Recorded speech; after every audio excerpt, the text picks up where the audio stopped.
Welcome to the Anima Collective's Moon Report. I am here in good Mercury retrograde fashion, supporting our in-house mystic and astrologer, who is in flight during this retrograde moment for this Aquarius full moon that we just experienced. If you don't know me, I'm Ilona Pamplona. I am so excited to be here to share with you what we have been experiencing, and what we have been going through. Man, I mean, we had a lot. It was a lot. It was a lot in a short amount of time. To be honest with you, yes, we just had this moon, or as they call it, lunation in Aquarius, but we also had Mercury being retrograde in the exact opposite sign, which means they were fighting with each other. The moon and the sun are usually opposite each other, but on top of that, we had Mercury opposite the moon and the sun. But then, interestingly enough, we also had Pluto ganging up with who was it? The moon. So moon. It was like a battle royale. It was a Alexander Hamilton versus Aaron Burr of the moon and Pluto versus the sun and Mercury in retrograde. And they were like, who will win this week's war? And I think we were all caught in the crossfire. So what does this mean? What does this mean that these planets were happening and like basically dueling it out with each other during the cycle? Well, let's start with the moon. The moon was in Aquarius. Aquarius, it has a lot of archetypes. It has the archetype of the rebel. It has the archetype of the fighter. It has the archetype of the visionary, but it also has the archetype of the collective. So this is where community building happens. This is where we help each other out. This is where we lean into our humanitarianism. Now, Pluto, the planet of death, rebirth, but it's also a reward system, was like, I got your back. You aren't going into this battle alone. And so we've got the moon, our mental gifts, our emotional states, pairing up with death and rebirth. So think of Pluto like Kali energy. It feels scary. People tend to stay away with it. But when you make friends with it, oh, it's good and juicy. So there's a lot of release. And because it was a full moon, it's release energy, right? So we've got release with the full moon. Release, die, let be reborn with Pluto. So there's a lot of, on the Aquarius side of the battle royale, we have the letting go, the release, the rebirth of all of those themes. So the first thing I want all of you to ask yourselves is, what visions do you need to let go of so you can become who you're here to become? What communities do you get to step into to be supported, to be that experience as well? And what visions are you not clearly seeing? Because Aquarius is also the visionary of the future. What are you not doing right now to create the reality you want, that you see it, but you're not doing it because you're holding on to past caca, you're holding on to traditions, you're holding on to trying to do it yourself, because remember, Aquarius is a collective. And so ask yourself, what needs to be let go? What needs to be transformed so you can step into your vision, so you can find the community that supports you, that you want to serve, and to step into the future that you truly deserve. On the other side of the battle royale, we've got Leo. We've got the sun in Leo, and we've got Mercury backwards in Leo until today. So does that mean our minds, they were tripping us up, and they were tripping us up through our ego, because Leo represents generosity and represents learning how to take space, but in its reverse, it is the ego. Now, what's funny here is that although Aquarius is not ruled by Mercury, Aquarius represents the mind, and Leo typically represents the heart. So what was happening is there was a lot of like being stuck in our mind, because the death and rebirth was happening in our mind. And then Leo's supposed to be like, let me tap into my heart, but it was backwards in the mind planet. So our mind was, I want you to think how your mind got in the way of things for you over the past few weeks. What did your mind keep you from doing, stepping into? Because also, I'm going to bring the human design gates in. I don't know if you all know, but every specific amount of degrees in astrology also is directly correlated to human design gates.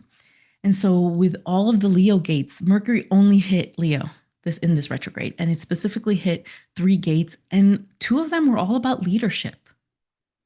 And so there was a moment of like, where are you being a victim in your mind when you should be like tapping into your heart and doing the brave thing? Where are you? And then we have the conflict with, I don't want to let go. I don't want to be in the future with the other opposite side going like, we need to move in the future, but your mind is saying, I'm not ready. I'm afraid, or I'm overthinking what it looks like to be of contribution and be the leader and be the guide. And then obviously the sun is in Leo, and that's like the only placement that's probably not like super full of caca, because the sun is what illuminates, right? It's shining light. It's like, and the sun is in Leo, and Leo is ruled by the sun. So that's a beautiful combination. But with Mercury retrograde in it, we may have confounded or mixed signals or gotten too in our heads about what we're doing and how we take up space.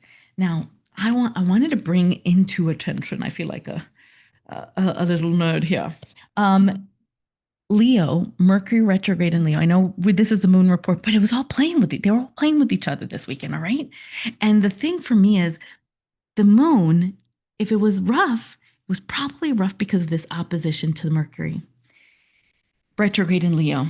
And Mercury was retrograde in Leo in gate 7, which is known as the gate of the army, but it's also known as I think it's like the shadow, the gift of self. But the shadow of this gate is division.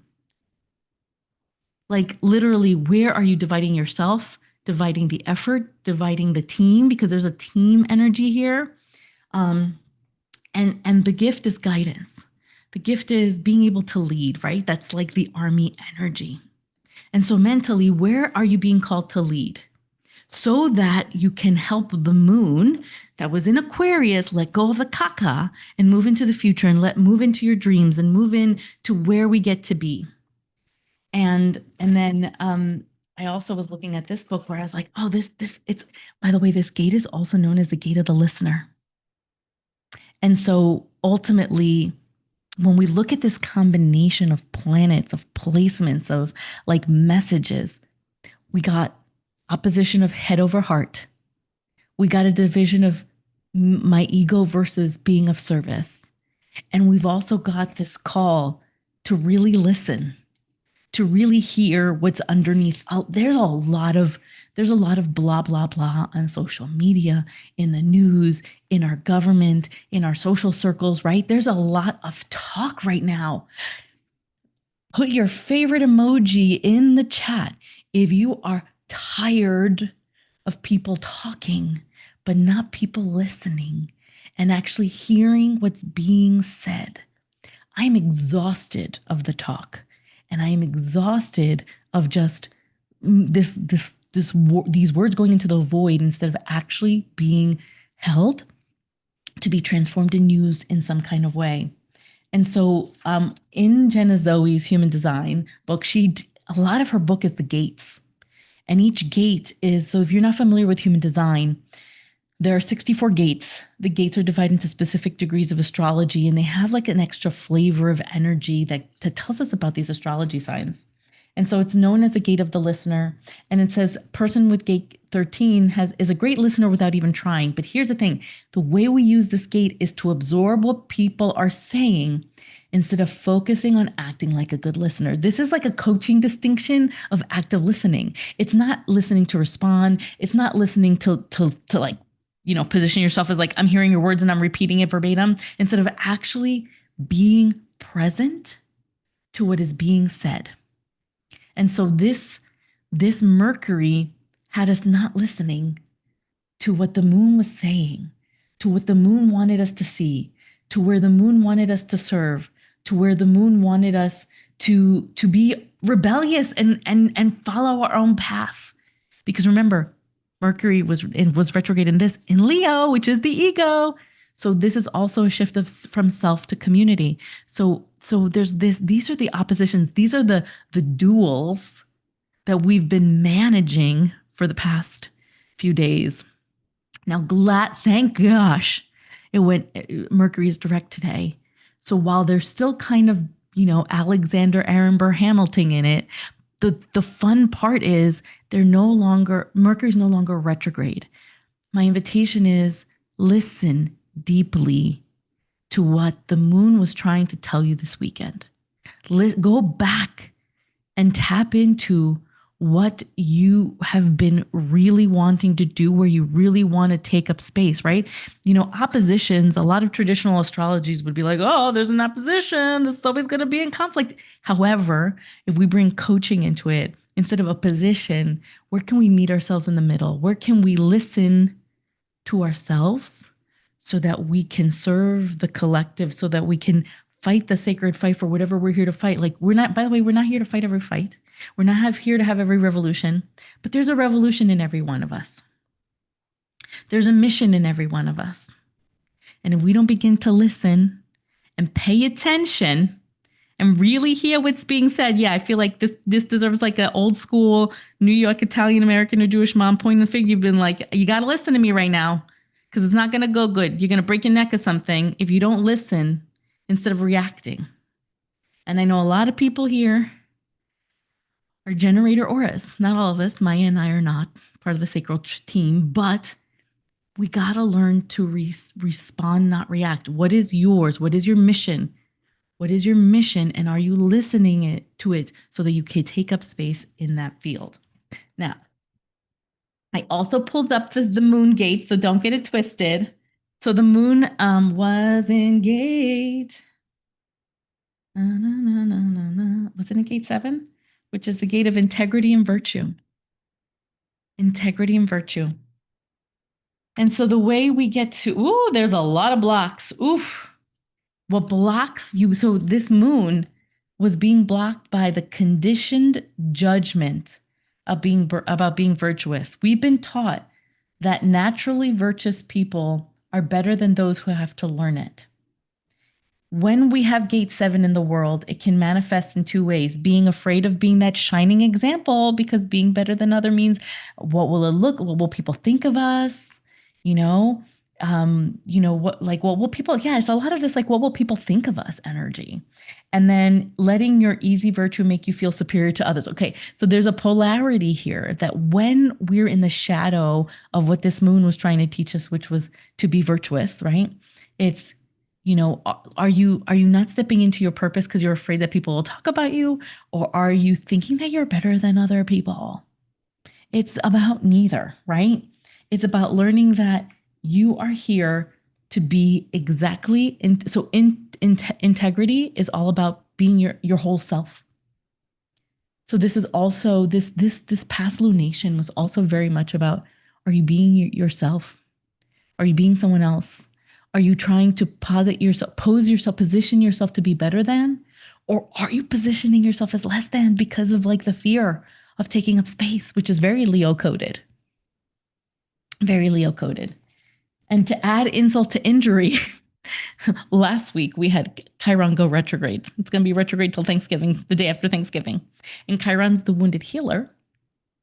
And it's in Aries, the self. I did not pull up the gate, but y'all, we have been dealing with figuring and healing ourselves out. Aries is a self. We have all been freaking going through the self-healing ringer since 2018. It's about to end. It's going to go into Taurus next year, and then it's going to retrograde again into Aries for a little bit, and then it'll finally be fully into Taurus by 2027. But y'all, this is like almost our last moment. This is our second to last moment to really heal the parts of ourselves that are not letting us listen and take up space where we're here to take up space. So ask yourself, am I being myself? Where am I playing too small? Or where do I think I'm better than others, which is ego driven? And what do I get to clear out? This is a clearing. This is a clearing and a reintegration and a realignment. I think that's all I have for now. I did that very stream of consciousness. Y'all, if you are new, if you're watching this on YouTube and the replay or in the communities in the replay, we do this every month. Usually Marlene is our astrological goddess. And what I want to remind you that astrology is just the guide. It is not a dogma, and hopefully these they give you the reflections you need to get back to who you really are. I feel like Jamie has something to say, so I'm going to drop it back to her. I see people No, speaking to the that soul. was perfect. We do it 2 times a month on the full and the Oh, new that's moon. right. Yes. And thank you, Ilona, for stepping in. We appreciate you. As always, we will put up your links in the show notes. And thank you so much. Yay.